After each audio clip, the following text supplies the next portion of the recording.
ಮೇಲಿಂದ ಕಂಡ ಭೂಪಟದ ಉಬ್ಬು ತಗ್ಗುಗಳು ಅಜ್ಜನ ಹೆಗಲ ಸುಕ್ಕುಗಳು. ಹಿಡಿದು ಅಜ್ಜನ ಜುಟ್ಟು ಸವಾರಿ ಆನೆ ಮೇಲಂಬಾರಿ. ಅವನದು ಅವನ ಅಜ್ಜನ ಹೆಗಲ ಮೇಲೆ ಹೀಗೆ ನನ್ನ ಹಾಗೆ ಚೆಡ್ಡಿ ಜೇಬಲ್ಲಿ ಬಚ್ಚಿಟ್ಟು ಹಲವು ಗುಟ್ಟು ಹಿಡಿದು ಅಜ್ಜನ ಜುಟ್ಟು ಸವಾರಿ ಆನೆ ಮೇಲಂಬಾರಿ. ಅದು ಸ್ವಾತಂತ್ರ್ಯದ ಹೊಸ್ತಿಲಲ್ಲಿ ನಿಂತಿದ್ದ ಭಾರತ. ಸಾಂಪ್ರದಾಯಿಕ ಭಾರತೀಯತೆ ಮತ್ತು ನುಗ್ಗಿ ಬರುತ್ತಿದ್ದ ಆಧುನಿಕತೆಯ ನಡುವಿನ ತೀವ್ರ ಘರ್ಷಣೆಯ ಕಾಲಘಟ್ಟ. ಶಿವಮೊಗ್ಗ ಜಿಲ್ಲೆಯೂ ಈ ಪ್ರಭಾವಗಳಿಂದ ಹೊರತಾಗಿರಲಿಲ್ಲ. ಈ ದಿನಗಳಲ್ಲಿ ತೀರ್ಥಹಳ್ಳಿ ತಾಲೂಕಿನಲ್ಲಿರುವ ಮೇಳಿಗೆ ಗ್ರಾಮದಲ್ಲಿ ರಾಜಗೋಪಾಲಾಚಾರ್ಯ ಹಾಗೂ ಸತ್ಯಮ್ಮ ದಂಪತಿಗೆ 1932ರ ಡಿಸೆಂಬರ್ 21ರಂದು ಕನ್ನಡದ ಪ್ರಮುಖ ಲೇಖಕರಲ್ಲಿ ಒಬ್ಬರಾದ ಅನಂತಮೂರ್ತಿ ಜನಿಸಿದರು. ನಾನು ಹುಟ್ಟಿದ ಮೇಳಿಗೆಯಲ್ಲಿ, ಅಲ್ಲಿ ಸ್ಕೂಲಿಗೆ ನಾನು ಹೋಗ್ತಾ ಇದ್ದೆ. ಏನು ಕಲಿಯೋಕ್ಕೆ ಆಗ್ತಿರಲಿಲ್ಲ, ನನಗೇನು ಬರ್ತಾನೆ ಇರ್ತಿರಲಿಲ್ಲ. ಆಮೇಲಿಂದ ನನ್ನನ್ನು ಇನ್ನೊಂದು ಸ್ಕೂಲಿಗೆ ಕಳಿಸ್ಕೊಟ್ರು, ತೀರ್ಥಹಳ್ಳಿ. ಯೋಗ ನರಸಿಂಹನ್ ಅಂತ ನನಗೆ ಹೆಡ್ ಮಾಸ್ಟ್ರ್ ಒಬ್ಬರು ಬಂದರು. ಅವರು ಬಂದು ನಮಗೆ ಗಾಂಧಿ ಬಗ್ಗೆ ತುಂಬ ಹೇಳ್ತಾಯಿದ್ರು. ಮನೇಲೂ ಕೂಡ ನಮ್ಮಪ್ಪ ಹರಿಜನ್ ತಂದು ಓದ್ತಾಯಿದ್ರು. ಹೀಗಾಗಿ ಗಾಂಧಿ ಬಗ್ಗೆ ತುಂಬ ನನಗೆ ಹೈಸ್ಕೂಲ್ನಲ್ಲಿ ಜ್ಞಾನ ಹೆಚ್ಚಾಗ್ತಾ ಹೋಯಿತು. ಗಾಂಧಿ ನಮಗೆ ಹಳ್ಳಿಯಲ್ಲಿ ಯಾಕೆ ಇಂಪಾರ್ಟೆಂಟ್ ಆಗಿದ್ದ ಅಂದರೆ, ನಮ್ಮ ಹಳ್ಳಿಯಲ್ಲೇ ಶ್ಯಾಮ್ ಐತಾಳ್ರು ಅಂತ ಒಬ್ಬರು ಸ್ವಾತಂತ್ರ್ಯ ಹೋರಾಟಗಾರರಿದ್ದರು, ಹಾಗಾಗಿ ಜೈಲಿಗೆ ಹೋಗೋರು. ಇನ್ನೊಬ್ಬರು ರಾಮಕೃಷ್ಣ ಶಾಸ್ತ್ರಿ ಅಂತ ಗೇಣಿದಾರರ ಪರವಾಗಿ ಹೋರಾಡೋರಿದ್ದರು. ಹೀಗೆ ಒಂದು ಗಾಂಧಿಯ ಅಟ್ಮಾಸ್ಫಿಯರ್ ಬರೋದಕ್ಕೆ ಶುರುವಾಯಿತು ನನಗೆ ಹೈಸ್ಕೂಲ್ನಲ್ಲಿ. ತೀರ್ಥಹಳ್ಳಿಯಲ್ಲಿ ಎಲೆಕ್ಟ್ರಿಸಿಟಿ ಇರಲಿಲ್ಲ, ನಾವು ಟ್ರೈನ್ ನೋಡಿರಲಿಲ್ಲ. ಆದರೆ ಶೇಕ್ಸ್ಪಿಯರನ್ನು ಓದಿಸ್ತಾಯಿದ್ರು ಅವರು. ಗಾಂಧಿ ವಿಷಯ ಹೇಳ್ತಾಯಿದ್ರು. ಅವಾಗ ನಾವು ಓದ್ತಾ ಇದ್ದಾಗಲೇ ಪ್ಲೇಗ್ ಬಂತು. ಪ್ಲೇಗ್ ಬಂದಾಗ ಡಾಕ್ಟ್ರು ಬಂದು ನಮ್ಮನ್ನೆಲ್ಲ ಇನಾಕ್ಯುಲೇಟ್ ಮಾಡಿದ್ರು. ದಲಿತರನ್ನು ಇನಾಕ್ಯುಲೇಟ್ ಮಾಡಲಿಲ್ಲ.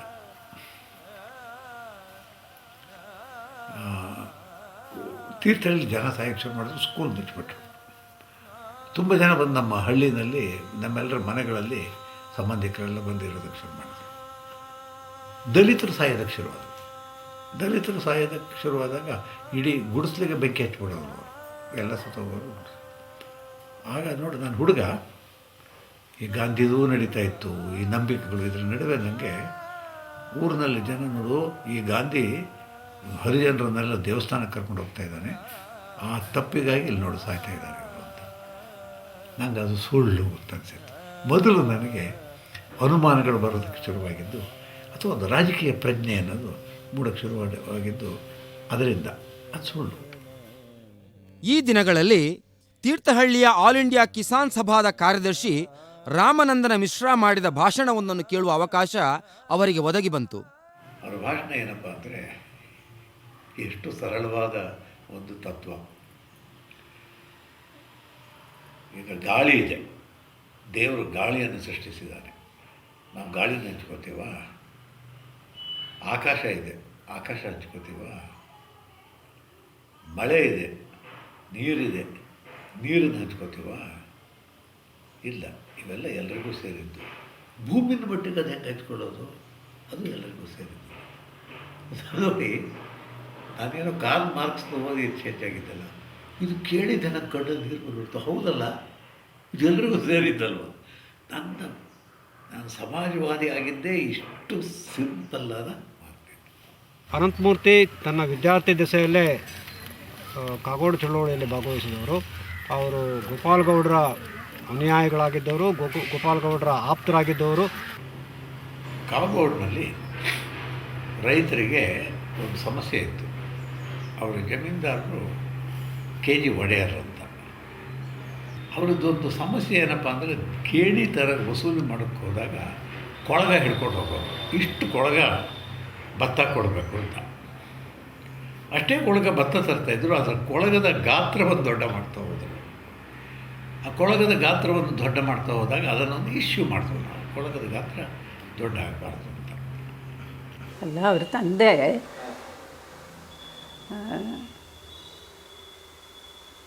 ಪ್ರೆಸ್ ಮೇಂಟೈನ್ ಮಾಡಿದೆ, ಪ್ರಿಂಟಿಂಗ್ ಪ್ರೆಸ್ ಈ ಊರಿನಲ್ಲಿ, ಹಳೇ ನೆಹರು ರೋಡ್ನಲ್ಲಿ ಪ್ರೆಸ್ ಆಫೀಸ್ನಲ್ಲಿ ನಮ್ಮ ಪಾರ್ಟಿ ಆಫೀಸು ಇತ್ತು. ಅನಂತಮೂರ್ತಿ ಅವಾಗ ಇನ್ನೂ ಸ್ಟೂಡೆಂಟು, ವಿದ್ಯಾರ್ಥಿ ಆಗಿದ್ದರು. ಅವರೇ ಅನಂತಮೂರ್ತಿನೇ ಹ್ಯಾಂಡ್ ಬಿಲ್ಲು ಕಾಗೋಡು ಹೋರಾಟದ ಬಗ್ಗೆ, ಉಳುವವನೇ ಹೊಲದೊಡೆಯ ಅನ್ನೋದ್ರ ಬಗ್ಗೆ, ಸೋಷಲಿಸ್ಟ್ ಪಾರ್ಟಿ ಬಗ್ಗೆ ಹ್ಯಾಂಡ್ ಬಿಲ್ಲು ಕರಪತ್ರನ ಬರೆದು ಅವರೇ ಮಳೆಗಳನ್ನು ಜೋಡಿಸಿ ಪ್ರಿಂಟ್ ಮಾಡ್ಕೊಂಡು ಹಂಚ್ತಾಯಿದ್ರು ಅನಂತಮೂರ್ತಿನೇ. ಅಷ್ಟೆಲ್ಲ ಮಾಡ್ತಾರೆ. ಆ ಕಾಲದಿಂದಲೂ 50ನೇ ಇಸ್ವಿ 50ನೇ ಇಸ್ವಿಯಿಂದಲೂ ಅವರು ಗೋಪಾಲ್ ಗೌಡರಿಗೆ ತುಂಬ ಆಪ್ತರಾಗಿದ್ದರು. JH ಪಟೇಲ್ರ ಸಹಪಾಠಿ. ಕಾಗೋಡು ಚಳವಳಿಯೇನೋ ಯಶಸ್ವಿ ಆಯಿತು. ಅನಂತಮೂರ್ತಿ ಇಂಟರ್ನಲ್ಲಿ ಫೇಲ್ ಆದರು. ಸಪ್ಲಿಮೆಂಟ್ರಿ ಪರೀಕ್ಷೆ ಕಟ್ಟಿ ಪಾಸಾದಾಗ ಮೈಸೂರಿಗೆ ಹೋಗಿ ಇಂಗ್ಲಿಷ್ ಆನರ್ಸ್ ಕಲಿಯಲು ಅನುಮತಿ ದೊರೆಯಿತು. ಮೈಸೂರಿನಲ್ಲಿ CD Narasimhaiah, MN Parthasarathy, SV ರಂಗಣ್ಣನವರಂಥ ಶಿಕ್ಷಕರ ಜೊತೆಗೆ KV ಸುಬ್ಬಣ್ಣ, GH ನಾಯಕರಂತಹ ಗೆಳೆಯರೂ ದೊರೆತರು. ಎದ್ದು ಕಾಣುವಂಥ ವ್ಯಕ್ತಿತ್ವ ಅದು. ಶುಭ್ರವಾಗಿರೋದ್ರ ಜೊತೆಯಲ್ಲಿ ಬಹಳ ಬುದ್ಧಿವಂತ, ಚುರುಕು, ಪ್ರತಿಭಾವಂತ ಅನ್ನೋದು ಎದ್ದು ಕಾಣ್ತಿತ್ತು. ಹಾಗಾಗಿ ಬಹಳ ಬೇಗ ಅಟ್ರ್ಯಾಕ್ಟ್ ಮಾಡಿದ್ರು. ಮತ್ತು ಅವ್ರ ನಡೆನುಡಿ ಇವುಗಳಲ್ಲೂ ಆ ಸಜ್ಜನಿಕೆ ಈಗಲೂ ತುಂಬೇ ಇರುವಂಥದ್ದು ತಾನೆ, ಆಗಲೂ ಇದ್ದೇ ಇತ್ತು. ಹಾಗೆ ಯಾರನ್ನೂ ಆಕರ್ಷಿಸುವಂಥ ವ್ಯಕ್ತಿತ್ವ. ಹಾಗಾಗಿ ನಾನು ಅವರಿಗೆ ಭಾಳ ಬೇಗ ಆಕರ್ಷಿತರಾದೆ. ಈ ಸಂದರ್ಭದಲ್ಲಿ ಅನಂತಮೂರ್ತಿ ಅವರಿಗೆ ಗೋಪಾಲಕೃಷ್ಣ ಅಡಿಗರ ಪರಿಚಯವಾಗ್ತದೆ. ಅಡಿಗರ ಮನೆಗೆ ಹೋದೆ. ಅವ್ರ ಮನೆ ಬಲ್ಲಾಳ್ ಹೋಟ್ಲ್ ಹತ್ತಿರ ಇತ್ತು. ಅವ್ರ ಮನೆಗೆ ಹೋದವ್ರನ್ನೆಲ್ಲ ತೊಗೊಂಡು ಬಲ್ಲಾಳ್ ಹೋಟ್ಲಿಗೆ ಕರ್ಕೊಂಬಂದು ಕಾಫಿ ಕೊಡಿಸ್ಬಿಟ್ರು ನಮಗೆ. ಅದು ಸರ್ ಅವರೊಂದು ಪದ್ಯವನ್ನು ರಾಗವಾಗಿ ಹಾಡಿಯೂ ತೋರಿಸೋರು.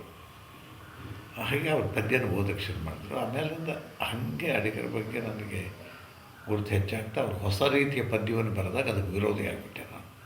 ಒಂದಿನ ಎಲಿಯಟ್ಟಿನ ಒಂದು ಪದ್ಯನ, the winter evening settles down with smell of steak in passageways, 6 o'clock, the burnt out ends of smoky days. ಭಾಳ ಚೆನ್ನಾಗಿದೆ ಪದ್ಯ. ಎಷ್ಟು ಚೆನ್ನಾಗಿದೆ ಅಂತ ಅನಿಸ್ತು ಅಂದರೆ ಅಡಿಗರದೆಲ್ಲ ಓದಕ್ಕೆ ಶುರು ಮಾಡಿದೆ. ಹಿಮಗಿರಿ ಕಂದ್ರೆ ಅವೆಲ್ಲ ಇವೆಲ್ಲ ಚೆನ್ನಾಗಿದೆ, ನಾನು ಇಷ್ಟರವರೆಗೆ ತಿಳ್ಕೊಂಡಿದ್ದೆ ತಪ್ಪು ಅಂತ. ಅಡಿಗರ ವಿಷಯದಲ್ಲಿ ಅನಂತಮೂರ್ತಿಗೆ ಆಗ ಬಹಳ ಮೆಚ್ಚುಗೆ ಇತ್ತು, ತುಂಬ ಮೆಚ್ಚುಗೆ ಇತ್ತು. ಅಡಿಗರಿಗೂ ಅನಂತಮೂರ್ತಿ ಅಂದರೆ ಅಷ್ಟೇ ಮೆಚ್ಚುಗೆ.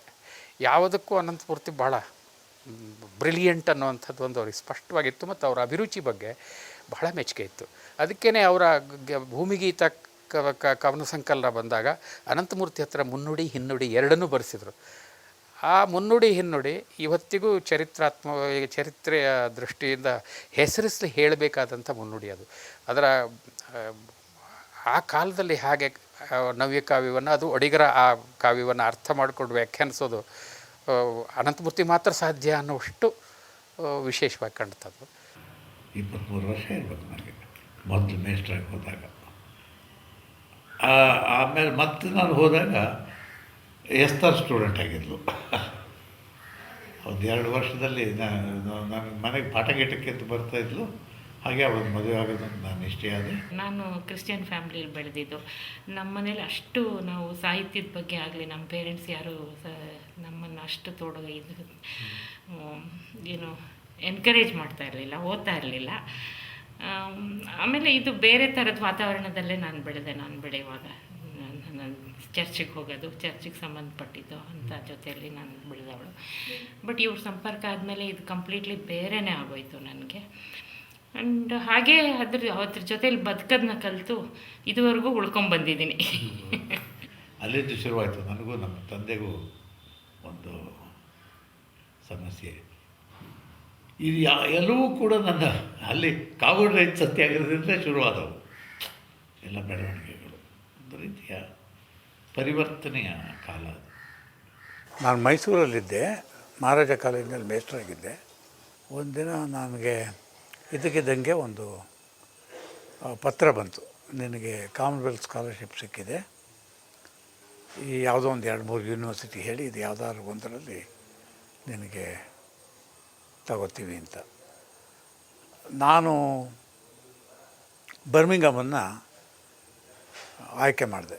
ಬರ್ಮಿಂಗಮ್ ಬಗ್ಗೆ ನನಗೆ ಹೆಚ್ಚೇನು ಗೊತ್ತಿರಲಿಲ್ಲ, ನ್ಯೂಮನ್ನಲ್ಲಿದ್ದ ಅಂತ ಗೊತ್ತಿತ್ತು. ಆಮೇಲೆ ಅಲ್ಲಿ ರಿಚರ್ಡ್ ಹಾಗರಟ್ಟು ಅಂತ ಅನ್ನುವ ದೊಡ್ಡ ಹೊಸ ಕಾಲದ ವರ್ಕಿಂಗ್ ಕ್ಲಾಸ್ನಿಂದ ಬಂದು ಯೂಸಸ್ ಆಫ್ ಲಿಟ್ರಸಿ ಅನ್ನೋ ಒಂದು ಪುಸ್ತಕವನ್ನು ಬರೆದು ರೇಮಂಡ್ ವಿಲಿಯಮ್ಸ್ನಿಗೆ ಬೇಕಾದವನಾಗಿ ಇದ್ದ ಒಬ್ಬ ಮನುಷ್ಯ ಇದ್ದಾನೆ ಅಂತ ಗೊತ್ತಿತ್ತು ನನಗೆ.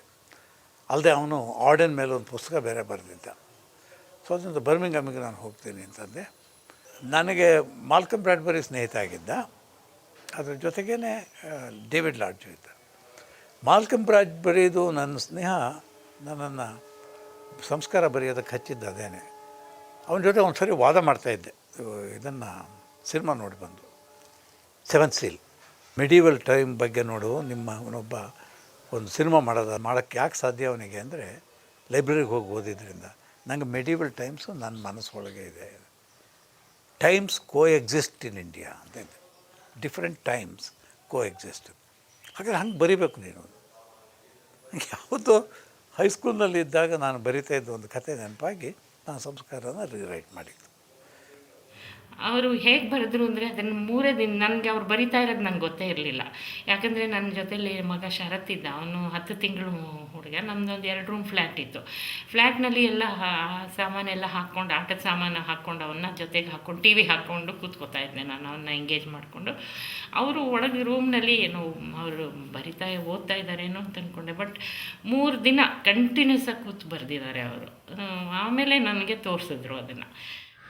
ಸಂಸ್ಕಾರ ಒಂದು ನಿರ್ದಿಷ್ಟವಾದಂಥ ಹಂತದಲ್ಲಿ ಬಂತು. ಹಂತ ಅಂತ ತಕ್ಷಣ ಅದೇನೋ 60, 70 ಈ ಥರ ದಶಕಗಳ ಬಗ್ಗೆ ಮಾತಾಡ್ತಿಲ್ಲ. ಆದರೆ ಜಾತಿಯ ವಿಷಯ ತಗೊಂಡಾಗ, ಜಾತಿಯ ಸಮಸ್ಯೆ ತಗೊಂಡಾಗ ಅದಕ್ಕೂ ಒಂದು ಸಮಾಜದ ಸ್ಥಿತ್ಯಂತರದ ಒಂದು ಹಿನ್ನೆಲೆಯೂ ಇದೆ ಅನ್ನೋದನ್ನು ತೋರಿಸ್ಕೊಡ್ತಿದ್ದಂಥ ಕೃತಿ ಅದು. ಇಂಗ್ಲೆಂಡಿನಿಂದ ಭಾರತಕ್ಕೆ ಮರಳಿ ಬಂದ ಅನಂತಮೂರ್ತಿಯವರು ಮೈಸೂರಿನ ರೀಜನಲ್ ಕಾಲೇಜ್ ಆಫ್ ಎಜುಕೇಷನ್ನಲ್ಲಿ ರೀಡರ್ ಆಗಿ 1967ರಿಂದ 70ರವರೆಗೂ ಹಾಗೂ 1970ರಿಂದ 1980ರವರೆಗೆ ಮೈಸೂರು ವಿಶ್ವವಿದ್ಯಾನಿಲಯದ ಇಂಗ್ಲಿಷ್ ವಿಭಾಗದಲ್ಲಿ ರೀಡರ್ ಆಗಿಯೂ ಸೇವೆ ಸಲ್ಲಿಸಿದರು. ಈ ಅವಧಿಯುದ್ದಕ್ಕೂ ಅವರ ಸಾಹಿತ್ಯ ಕೃಷಿ ಸಮೃದ್ಧವಾಗಿ ಸಾಗಿಯೇ ಇತ್ತು. ಅವರು ಈ ಕಾಲಾವಧಿಯಲ್ಲಿ ಆವಾಹನೆ ಎಂಬ ನಾಟಕವನ್ನು, 15 ಪದ್ಯಗಳು ಎಂಬ ಕವನ ಸಂಕಲನವನ್ನು, ಮೌನಿ ಎಂಬ ಕಥಾ ಸಂಕಲನವನ್ನು ಹೊರತಂದರು. ಮೌನಿ ಯಾಕೆ ಬರದೆ ಅಂದರೆ ನಾನು ಹೇಳಿದ್ನಲ್ಲ, ನಮ್ಮಪ್ಪ ಸರಿಜನ ಓದ್ತಾಯಿದ್ರು, ಆದರೆ ಮಠಕ್ಕೆ ಕೆಲಸ ಮಾಡ್ತಾಯಿದ್ರು. ಮಠಕ್ಕೆ ಕೆಲಸ ಮಾಡ್ತಾಯಿದ್ದರಿಂದ ಅವರು ಗಿಫ್ಟಿಗೆಲ್ಲ ಹೋದಾಗ ಬಡ ರೈತರ ಕುಟುಂಬದಿಂದ ಇರೋ ಬಂದದ್ದನ್ನೆಲ್ಲ ತಗೊಂಡು ಜಪ್ತ್ ಮಾಡ್ಕೊಬರೋದು, ಇವೆಲ್ಲ ಅವರನ್ನು ಬಹಳ ಬೇಜಾರಿನಲ್ಲೂ ಇರ್ತಾಯಿದ್ರು. ನನಗೆ ನಮ್ಮ ಅಪ್ಪನ ಸಂಕಟವನ್ನು ತುಂಬ ನೋಡಿದ್ದೆ ನಾನು ವಾತಾವರಣ. ಅದರ ಮೇಲೆ ಒಂದು ಕಥೆಯನ್ನು ಬರೀಬೇಕು ಅಂತ ಅನ್ನಿಸ್ತು. ಬರೆಯೋಕ್ಕೆ ಕೂತಾಗ ಒಂದಾನೊಂದು ಊರಿನಲ್ಲಿ ಅಪ್ಪಣ್ಣ ಭಟ್ಟ, ಕುಪ್ಪಣ್ಣ ಭಟ್ಟ ಅಂತ ಇಬ್ಬರಿದ್ದರು ಅಂತ ಬರೆದಿದ್ದೇನೆ. ನನಗೆ ಕಥೆ ಬಂದ್ಬಿಡ್ತು. ಅದು ನನಗೆ ಒಂದು ವಿಚಿತ್ರವಾದ ಅನುಭವ. ಅದು ಅಗೇನ್ ಮ್ಯಾಜಿಕಲ್. ಒಂದು ಊರಿನಲ್ಲಿ ಅಪ್ಪಣ್ಣ ಭಟ್ಟ, ಕುಪ್ಪಣ್ಣ ಭಟ್ಟ ಅಂತ ಇಬ್ಬರಿದ್ದರು ಅಂದರೆ ಒಂದು ಅಕ್ಷರದಲ್ಲಿ ಬದಲಾವಣೆ ಆಗ್ತಾರೆ. ಆ ಕೂ ಆಗುತ್ತೆ. ಅಪ್ಪಣ್ಣ ಭಟ್ಟ, ಕುಪ್ಪಣ್ಣ ಭಟ್ಟ.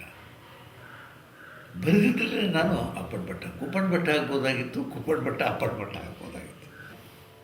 ಅದಾದ ನಂತರ ಅನಂತಮೂರ್ತಿಯವರು ಸೃಜನಶೀಲ ಬರವಣಿಗೆಗಾಗಿ ಹೋಮಿ ಬಾಬಾ ಫೆಲೋಶಿಪ್ ಪಡೆದು ತಮ್ಮ 2ನೇ ಕಾದಂಬರಿ ಭಾರತೀಪುರವನ್ನು ಪ್ರಕಟಿಸಿದರು. He has always been at the margins of public life, and I respect him more because of that. He has never shunned politics as a dirty game and politicians as a infrahuman species. Indeed, my respect for him has gone up as I have seen him over the years take deeper and deeper interest in public affairs, never losing sight of the fact that he is simultaneously a writer, a thinker and a citizen. ಅನಂತಮೂರ್ತಿಯವರು 1978ರಲ್ಲಿ ತಮ್ಮ 3ನೇ ಕಾದಂಬರಿ ಅವಸ್ಥೆಯನ್ನು ಬರೆದರು. ಅನಂತಮೂರ್ತಿಯವರ ಜೀವನದಲ್ಲಿ ಹಾಸುಹೊಕ್ಕಾಗಿದ್ದ ಅವರ ರಾಜಕೀಯ ಪ್ರಜ್ಞೆಯೇ ಇದರ ವಸ್ತು. So Ananthamurthy ಅವಸ್ಥೆಯಲ್ಲೂ ಹೆಣಿತಾ ಇರೋದು ಯಾವುದು ಅಂತಂದರೆ ಪೊಲಿಟಿಕಲ್ ಆ್ಯಕ್ಷನ್, ರಾಜಕೀಯ ಕ್ರಿಯೆ. ಆ ಪೊಲಿಟಿಕಲ್ ಆ್ಯಕ್ಷನ್ನು ಸಾರ್ವಜನಿಕ ಕ್ಷೇತ್ರದಲ್ಲಿ, ಪಬ್ಲಿಕ್ ರೆಲಮ್ನಲ್ಲಿ ಅದು ಅನೇಕ ಸ್ಥಿತ್ಯಂತರಗಳನ್ನ ತರೋದಾದರೆ, ವ್ಯಕ್ತಿಯಾಗಿ ಎಲ್ಲರೂ ವ್ಯಕ್ತಿಗಳಾಗೂ ಬದುಕ್ತಾ ಇರ್ತೀವಿ ನಾವು. ಪಾಲಿಟಿಷಿಯನ್ ಆದರೂ ಒಂದು ವ್ಯಕ್ತಿತ್ವ ಅನ್ನೋದಿರುತ್ತೆ, ವ್ಯಕ್ತಿ ಅಸ್ತಿತ್ವ ಅನ್ನೋದಿರುತ್ತೆ. ಆವಾಗ ನೀತಿಯ ಕ್ರಿಯೆಯೂ ಹೇಗಾಗುತ್ತೆ? ಈ ತೊಡಕಿನಲ್ಲಿ ಕೃಷ್ಣಪ್ಪ ಗೌಡ ಸಿಗಾಕೊಂಡಿರೋದು. ಅವರ ಮೊದಲ ವಿಮರ್ಶಾ ಸಂಕಲನ ಪ್ರಜ್ಞೆ ಮತ್ತು ಪರಿಸರದಲ್ಲಿ ಅವರು ಆಧುನಿಕ ಭಾರತೀಯ ಲೇಖಕ ಅನ್ನುವ ಒಂದು ಲೇಖನವನ್ನು ಬರೀತಾರೆ. ಅದರಲ್ಲಿ ಅವರು ಭಾರತೀಯ ಸಂಸ್ಕೃತಿ ಬಗ್ಗೆ ತೆಗೆದುಕೊಳ್ತಕ್ಕಂಥ ನಿಲುವುಗಳಿಗೂ ಮುಂದೆ ಅವರು ಬೆತ್ತಲೆ ಪೂಜೆ ಯಾಕೆ ಕೂಡೋದು ಅನ್ನುವ ಲೇಖನದಲ್ಲಿ ಇದೇ ಆಧುನಿಕತೆಯ ಪ್ರಶ್ನೆಯನ್ನು ಅವರು ವಿಚಾರ ಮಾಡ್ತಕ್ಕಂಥ ರೀತಿಗೂ ಬಹಳ ದೊಡ್ಡ ವ್ಯತ್ಯಾಸ ಇದೆ. ಅಂದರೆ ಹಿಂದೆ ಯಾವುದು ಕೇವಲ ಒಂದು ಉಗ್ರವಾದ ಒಂದು ಪ್ರತಿಕ್ರಿಯೆಗೆ ಮಾತ್ರ ಕಾರಣ ಆಗಿತ್ತೋ ಅವರ ಉತ್ತರಾರ್ಧದ ಬರವಣಿಗೆಯಲ್ಲಿ ಈ ವಿಶ್ಲೇಷಣೆ ಇನ್ನಷ್ಟು ಸಮಚಿತ್ತದಿಂದ, ಸಮತೂಕದಿಂದ ಮತ್ತು ಸಮಗ್ರವಾಗಿ ಮೂಡಿಬಂದಿದೆ ಅಂತ ನನ್ನ ಅಭಿಪ್ರಾಯ. ತನ್ನದೇ ರುಚಿಯ, ತನ್ನದೇ ವಾಸನೆಯ ಅಲ್ಲೊಂದು ಮಾವುಂಟು, ಘಮ ಘಮ ಕಳಿತ ಹಣ್ಣದರಿಂದ ಕಳಚುವುದುಂಟು, ಧಾರಾಳ ಅಳಿಲು ಹಕ್ಕಿ ಮಂಗ ಉಂಡು ಮಿಕ್ಕುವುದುಂಟು, ಪುಣ್ಯಕ್ಕೆ ಮಿಕ್ಕಿದ್ದು ನನಗೆ ದಕ್ಕಿದ್ದುಂಟು, ಚೀಪಿದ್ದು ಇಷ್ಟು ರಸ ಅಷ್ಟು ಕೊರಟದ ಹುಳಿಸಿ ಹಣ್ಣು, ಕರ್ಪೂರದ ವಾಸನೆ ಹಣ್ಣು, ಮುಷ್ಟಿಯಿಂದ ಬಾಯಿಗೆ ಇಡಿಯಾಗಿ ಜಾರುವ ಹಣ್ಣು, ರುಚಿ ಕೆಟ್ಟ ಬಾಯಲ್ಲಿ ಈಗಲೂ ರಸ ತರುವ ಹಣ್ಣು. ಇವು ನೆನಪುಗಳು, ಹೊರಲು ಬಯಸುವ ನನ್ನ ಹೆಗಲ ಸುಕ್ಕು. ಸಾಹಿತ್ಯ ಕೃಷಿಯೊಂದಿಗೆ ಇತ್ತ ಅನಂತಮೂರ್ತಿಯವರ ವೃತ್ತಿಜೀವನವು ಹಂತ ಹಂತವಾಗಿ ಏರುತ್ತಲೇ ಇತ್ತು. ಅವರು 1978ರಿಂದ ಟಫ್ಟ್ ವಿಶ್ವವಿದ್ಯಾನಿಲಯದಲ್ಲಿ ಸಂದರ್ಶಕ ಪ್ರಾಧ್ಯಾಪಕರಾದರು. 1980ರಿಂದ 87ರವರೆಗೆ ಮೈಸೂರು ವಿಶ್ವವಿದ್ಯಾನಿಲಯದಲ್ಲಿ ಇಂಗ್ಲಿಷ್ ಪ್ರೊಫೆಸರ್ ಆದರು. 1982ರಿಂದ ಕೊಲ್ಲಾಪುರದ ಶಿವಾಜಿ ವಿಶ್ವವಿದ್ಯಾನಿಲಯದಲ್ಲಿ ಸಂದರ್ಶಕ ಪ್ರಾಧ್ಯಾಪಕರಾದರು. 1987ರಿಂದ 1991ರವರೆಗೆ ಕೇರಳದ ಕೊಟ್ಟಾಯಂನ ಮಹಾತ್ಮ ಗಾಂಧಿ ವಿಶ್ವವಿದ್ಯಾನಿಲಯದಲ್ಲಿ ಕುಲಪತಿಗಳಾದರು. 1992ರಲ್ಲಿ ದೆಹಲಿಯಲ್ಲಿ ನ್ಯಾಷನಲ್ ಬುಕ್ ಟ್ರಸ್ಟ್ ಸಂಸ್ಥೆಯ ಅಧ್ಯಕ್ಷರಾದರು. 1993ರಲ್ಲಿ ಕೇಂದ್ರ ಸಾಹಿತ್ಯ ಅಕಾಡೆಮಿಯ ಅಧ್ಯಕ್ಷರಾದರು. 2003ರಲ್ಲಿ ಪೂನಾದ film and television institute of ಇಂಡಿಯಾದ ಗೌರವ ಅಧ್ಯಕ್ಷರಾದರು. ಹೀಗೆ ವೃತ್ತಿ ಜೀವನದಲ್ಲಿ ಅನೇಕ ಉನ್ನತ ಹುದ್ದೆಗಳನ್ನು ಅವರು ಅಲಂಕರಿಸುತ್ತಾ ಸಾಗಿದರು. ಅವರ ಸಾಹಿತ್ಯ, ಅವರ ರಾಜಕೀಯ, ಅವರ ಸಾಮಾಜಿಕ ಚಿಂತನೆ, ಅವರ ಬದುಕು ಹೀಗೆ ವರ್ಗೀಕರಣ ಮಾಡೋದೇನೆ ತಪ್ಪು. ಯಾಕಂದರೆ ಅವರ ಸಾಹಿತ್ಯದಲ್ಲೇ ಅವರ ರಾಜಕೀಯದ ಒಳನೋಟಗಳಿದ್ದಾವೆ ಮತ್ತು ಅವರ ರಾಜಕೀಯ ಅವರ ಸಾಹಿತ್ಯದ ಒಂದು ಮುಂದುವರಿಕೆ. ಅನಂತಮೂರ್ತಿಯವರ ಜೀವನದುದ್ದಕ್ಕೂ ಅವರ ಸಾಧನೆಗಳಿಗೆ ಅನೇಕ ಪುರಸ್ಕಾರಗಳು ಸಂದುತ್ತಲೇ ಬಂದಿವೆ. 1983ರಲ್ಲಿ ಅವರ ಆಕಾಶ ಮತ್ತು ಬೆಕ್ಕು ಕೃತಿಗೆ ಕರ್ನಾಟಕ ಸಾಹಿತ್ಯ ಅಕಾಡೆಮಿ ಬಹುಮಾನ, 1993ರಲ್ಲಿ ಕರ್ನಾಟಕ ಸಾಹಿತ್ಯ ಅಕಾಡೆಮಿ ಪ್ರಶಸ್ತಿ, 1994ರಲ್ಲಿ ಮಾಸ್ತಿ ಪ್ರಶಸ್ತಿ, 1999ರಲ್ಲಿ ಕೊಟ್ಟಾಯಂ ಮಹಾತ್ಮ ಗಾಂಧಿ ವಿಶ್ವವಿದ್ಯಾನಿಲಯದಿಂದ ಗೌರವ ಡಿಲಿಟ್ ಪದವಿ, ವಿಶ್ವಭಾರತಿ ವಿಶ್ವವಿದ್ಯಾಲಯದ ಗೌರವ ಡಿಲಿಟ್ ಸೇರಿದಂತೆ ಹಲವಾರು ವಿಶ್ವವಿದ್ಯಾನಿಲಯಗಳ ಗೌರವ ಡಾಕ್ಟರೇಟ್, ಗೋರೂರು ಪ್ರತಿಷ್ಠಾನ ಪ್ರಶಸ್ತಿ ಇವು ಅವರಿಗೆ ಸಂದಿರುವ ಕೆಲವು ಸನ್ಮಾನಗಳು. ಈ ಎಲ್ಲ ಪ್ರಶಸ್ತಿಗಳಿಗೂ ಅವರ ಸಾಧನೆಗೂ ಕಲಶಪ್ರಾಯವಾಗಿ 1994ರಲ್ಲಿ ಅನಂತಮೂರ್ತಿಯವರಿಗೆ ಭಾರತೀಯ ಜ್ಞಾನಪೀಠ ಪ್ರಶಸ್ತಿ ಒಲಿಯಿತು. ಹಾಗೂ 1998ರಲ್ಲಿ ಇವರಿಗೆ ಭಾರತ ಸರ್ಕಾರವು ಪದ್ಮಭೂಷಣ ಪ್ರಶಸ್ತಿ ನೀಡಿ ಸನ್ಮಾನಿಸಿತು. ಭಾರತೀಯ ಜ್ಞಾನಪೀಠ ಬಂದಾಗ ನನಗೆ ಆಶ್ಚರ್ಯ ಆಯಿತು. ಅದು ಬಂತು, ನಾನು ಎಲ್ಲ ಒಟ್ಟು ಕೃತಿಗಳಿಗೆ ಅಂತ ಬಂತು, ಯಾವ ಒಂದು ಕೃತಿಗೆ ಅಂತ ಬರಲಿಲ್ಲ. ಅದು ನನಗಿಂತ ದೊಡ್ಡವರಿದ್ದರು, ಪೂತಿನಾಯಕರು. ಆದರೆ ಯಾವತ್ತೂ ನನಗೆ ಪೂತಿನಾಗಿಂತ ನಾನು ದೊಡ್ಡವನು ನನಗೆ ಜ್ಞಾನಪೀಠ ಬಂತು ತಿಳಿಲಿಲ್ಲ. ಪೂತಿನವರು ಅಷ್ಟೇ ಬ್ಯೂಟಿಫುಲ್ಲಾಗಿ ನನ್ನ ಬಗ್ಗೆ ಹೇಳಿದರು. ನಮ್ಮ ಕನ್ನಡ ಭಾಷೆಗೆ ರಾಬರ್ಟ್ ಕ್ಲೈವ್ ಇದ್ದಂಗೆ ಅವನು ಕನ್ನಡ ಭಾಷೆಯನ್ನು ಸ್ಥಾಪಿಸ್ತಾನೆ ಬೇರೆ. ಪೂತಿನವ್ರು ಭಾಳ ದೊಡ್ಡದಾಗಿ ಮಾತಾಡಿದ್ರು. ಭೀಮಸೇನ ಕೃಷ್ಣನಿಗೆ ಹೇಳ್ತಾನಂತೆ. ಕೃಷ್ಣ ಏನೋ ದೂರ ಬಿಡ್ತಾನೆ ಭೀಮಸೇನನ್ನು. ಅವಾಗ ಭೀಮಸೇನ ಹೇಳ್ತಾನೆ, ಏ ಕೃಷ್ಣ, ನೀನೊಂದು ದೋಡಿಯ ಹಾಗೆ ತೇಲ್ತಾ ಇದೆಯಾ, ತೇಲ್ತಾ ಇರೋ ನೀರಿದೆಯಲ್ಲ, ಅದು ಎತ್ತು ಹಿಡಿದಿದೆ ನಿನ್ನ. ನಮ್ಮ ಅಭಿಮಾನ ಹಾಗೆ ನೀನು ನನಗೆ ಎತ್ತು ಹಿಡಿದಿದೆ.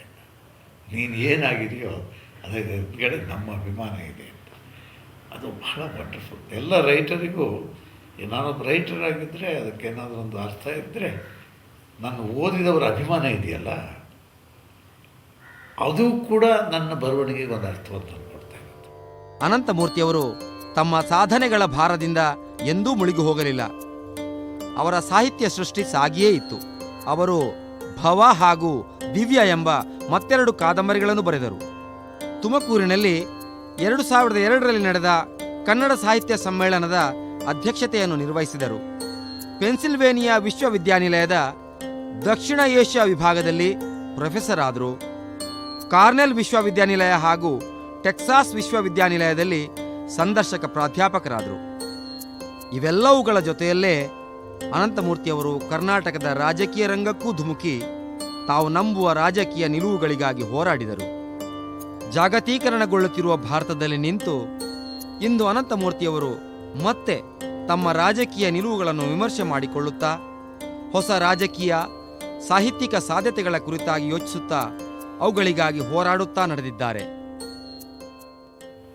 ನೆನಪುಂಟೆ ಇಕೋ ನನ್ನ ಒತ್ತನೆಯ ಹುಡುಗಿ, ಕಿವಿ ಮುಚ್ಚಿ ಆಲಿಸುವೆ ಗೊತ್ತೇ ವಯ್ಯಾರಿ, ಗುಟ್ಟಾಗಿ ನೆನೆಸುವನು ಇತ್ತ ಕಡೆ ಹೊರಳೆ, ಎಲ್ಲ ಬಿಚ್ಚಿದ ಮೇಲೆ ಕಿವಿ ಮುಚ್ಚಲೇಕೆ, ಕಪ್ಪಗಿನ ಕಣ್ಣವಳೆ ಕೈತಟ್ಟಿ ನಕ್ಕವಳೆ, ಅಡಿಗೆ ಬಾಗಿಲ ಹಿಂದೆ ಬೆಚ್ಚಿಸಿದ ಸರಳೆ, ಮತ್ತೆ ಮಳೆ ಹೊಯ್ಯುತ್ತಿದೆ, ಎಲ್ಲ ನೆನಪಾಗುವುದೇ, ಸುಖ ದುಃಖ ಬಯಕೆ ಭಯ ಒಂದೇ ಎರಡೇ, ಎರಡು ದಳಗಳ ಮೊಗ್ಗೆ ಎಂದು ಹೊಕ್ಕುಳ ಮಿಡಿದು ಅರಳಿಸಿದೆ ಎಂದಾಗ ಕಣ್ಣು ಅರತರಿದೆ, ಬೇಕು ಬೇಡದ ಗಳಿಗೆ ಕಚ್ಚಿ ತುಟಿ ತೂಗಿ ಹೇಗೆ ನಾಚಿದೆ ಹುಡುಗಿ ನನ್ನ ಬೆಳಗಿ, ಅರ್ಧ ಪಶು ಪಕ್ಷಿ ಇನ್ನರ್ಧ ಬಾವಲಿಯಂತೆ ವ್ಯರ್ಥ ರೆಕ್ಕೆಯ ಬಡಿದು ಟೊಂಕದಲ್ಲಿ ಕುಸಿಯೇ, ತೊಡೆ ಮೀಟಿ ಕೆಣಕಿದ್ದೆ ಮತ್ತೆ ಸಂತೈಸಿದ್ದೆ, ಒಲಿದು ಒಲ್ಲದ ಗಂಡಿನ ಅವಮಾನ ಕಳೆದೆ, ಮತ್ತೆ ಮಳೆ ಹೊಯ್ಯುತ್ತಿದೆ, ಎಲ್ಲ ನೆನಪಾಗುವುದೇ, ಸುಖ ದುಃಖ ಬಯಕೆ ಭಯ ಒಂದೇ ಎರಡೇ.